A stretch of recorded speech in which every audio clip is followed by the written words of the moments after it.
All right, 7 quotes that every man should live by. We're gonna get right into it, but first let's cover quotes. A lot of motivational videos will talk about quotes and you gotta live like this, and they're just platitudes. So are quotes actually useful? If you have a few that cover certain circumstances in life, I think they're very useful. So we're gonna go through 7 circumstances and 7 quotes to match those circumstances. And these quotes, what they essentially do is snap your brain right. They get you focused on the right things and making the right decisions. And that's all that life is. Life is a series of making the right decisions. Not the easy decision, but the right decisions. So we'll get into 7 motivational quotes about life that every man should live by. Let's get into it. All right, the first quote is from Theodore Roosevelt. Nothing in the world is worth having or worth doing unless it means effort, pain, difficulty. I have never in my life envied a human being who led an easy life. I have envied a great many people who led difficult lives and led them well. So Theodore Roosevelt, little back history on Theodore Roosevelt that will explain this quote. Theodore Roosevelt was born with a silver spoon. He was born into a family, a long history of money. So I think it's his grandparents, great grandparents that earned whatever, would be millions today or billions or whatever. And he's had this history of money, and I'm sure he's surrounded by this. So he's surrounded by people who are in this upper class, who choose the easy life.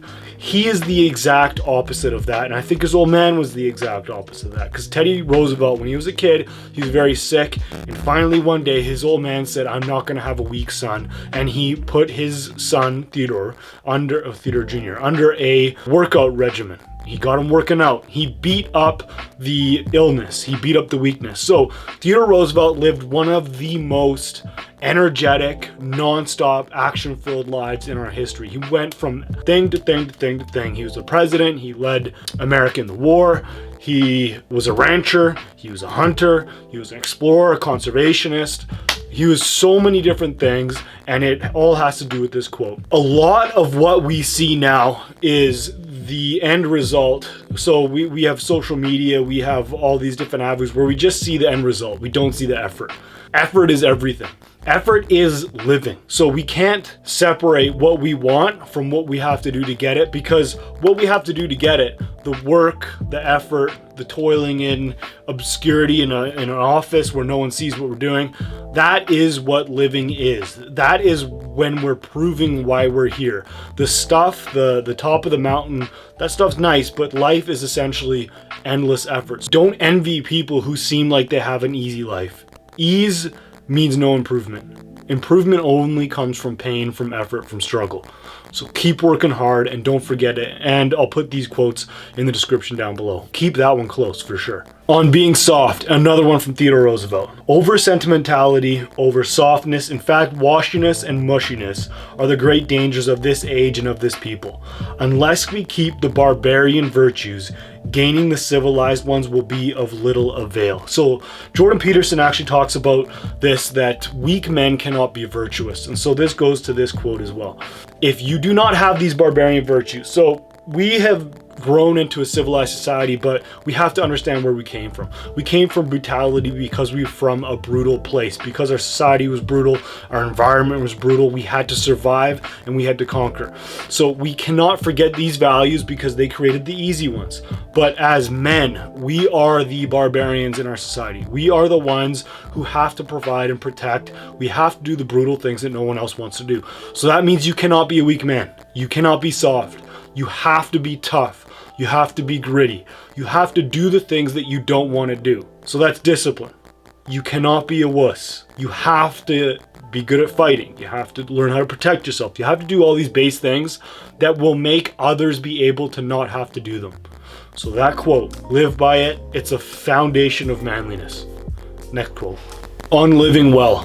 This one's by General Patton. Better to fight for something than live for nothing. You can tie this to the first quote about the easy life. A lot of people are living for no reason. They're not fighting for anything. Fight for your family, fight for your dream, fight for your ideal, but every day fight. I think it was Ed Milet. I heard this great explanation of his biggest fear in life is going to the pearly gates, seeing St. Peter, and St. Peter introducing him to who he could be, and seeing this amazing guy who accomplished all these things, and then realizing that he wasted so much time while he was here. Life is a battle, life is a fight. Every day we wake up and we have to fight against something. Maybe it's an inner voice, maybe it's an external obstacle. Depending on where we are and when we are, it could be a government, could be an enemy, could be anything. We have to fight if the things are worth fighting for.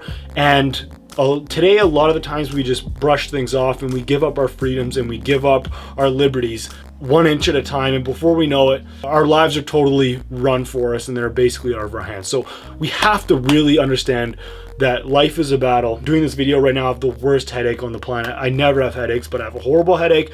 Do I just push it off to tomorrow where I have other things to do, or do I do the video? Obviously you do the video. You fight, it's a little battle, it's inconsequential, but it's better to fight for something than to live for nothing. When you have something to fight for, when you have a dream you're trying to pursue, you are living. If you are just coasting, if you're taking it easy, if you're resting on someone else's laurels, then you're not living. It's a simple determination that we all have to make. Next quote. So this one's on government. It's by Thomas Sowell, one of the best thinkers on economics and government I've ever come across. It's hard to imagine a more stupid or more dangerous way of thinking, of making decisions, than by putting those decisions in the hands of people who pay no price for being wrong. So this goes to this notion that Nassim Taleb talks about this a lot, and I think every man needs to live by this, because we are the protectors, we're providers. We want to determine what we can do with what we earn, what we can do with our lives, our property, all this stuff. We need some freedom. We have a stake in this country, we vote, we pay taxes, so we deserve to determine what we do with both money, our land, and different civil liberties and so forth.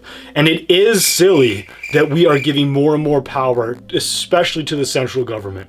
These people that really do not feel any of the consequences of the laws and rules that they make on us. They're not business owners, they're not entrepreneurs, they're not creating jobs, they're not working jobs, they don't really work for a boss. They're elected officials, appointed officials, whatever.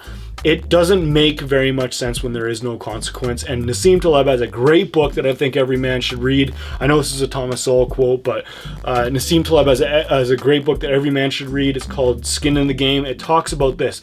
Politicians right now have zero skin in the game. They don't feel the brunt or the consequences for the rules and laws and regulations they make, and government just keeps on growing. What usually happens is they'll make a rule, they'll be in government for a while, then they'll get a job with some massive corporation, and they will help navigate these regulations. It's just a cycle. As government grows, so does lobbying. So all these people that say like they're pro-corporation or pro-government or whatever, if you're pro-big corporation, these cannot fail corporations, you're also pro-big government, because lobbying and their relationship goes hand in hand. But the same thing with government. If you're pro-government, you are also pro-big corporation, because they grow at the same speed, dollar for dollar.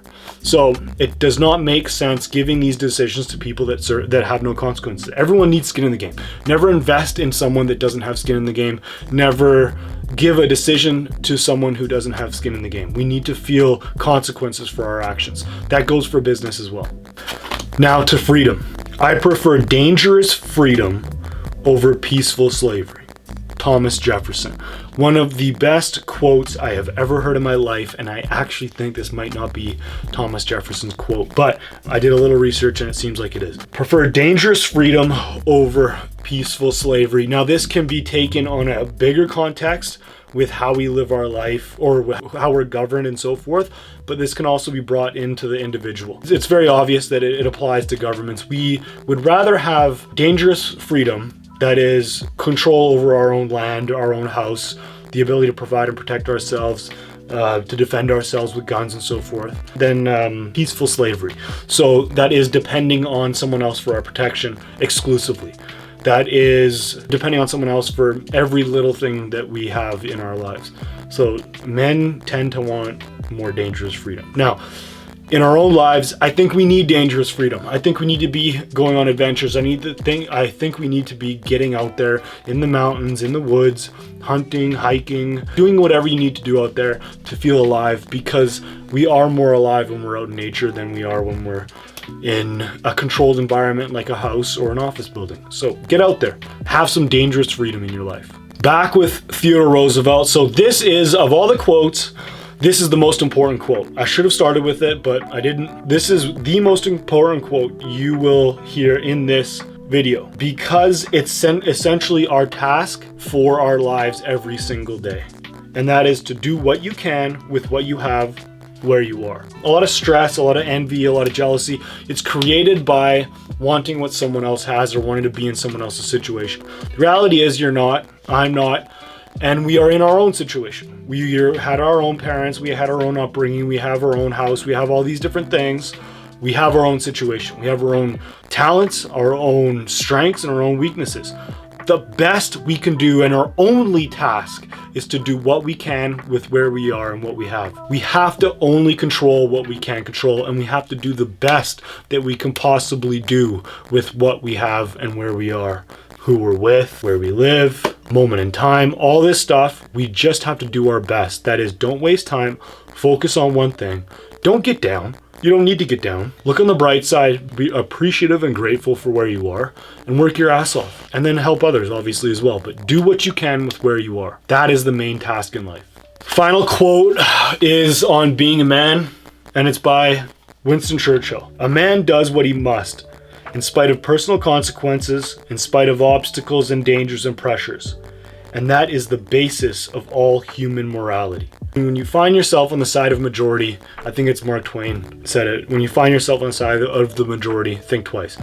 We have to do what we must for our family, for our legacy, for our lives, so we feel as though we're here for a reason. You have to do what you must, regardless of the opinions of others, regardless of whether you feel like it, regardless of what the masses are doing, regardless of the reactions of others for you doing it. And that is in a grand scheme and in a very in the moment scheme as well. The best barometer for what you should do right now is the thing you don't feel like doing. 2 tidbits of wisdom that I'm realizing more and more. Do what you don't feel like doing, and don't do things that make you feel bad about yourself. Do what you don't feel like doing, whether you said you're gonna mow the lawn, do the video, do the work, play with your kid, do this, do that, do whatever. If you don't feel like doing it, get up and do it right away. Then second, don't do things that make you feel bad about yourself. Don't spend money frivolously. Don't watch porn. Don't cheat on your old lady.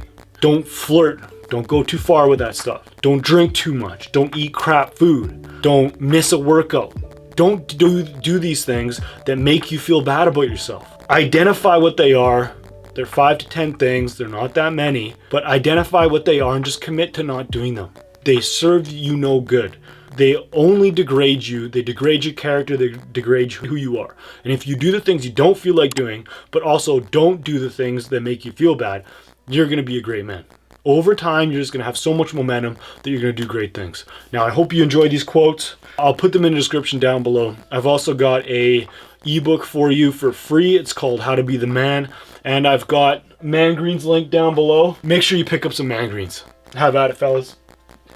I'll talk to you soon. Take care.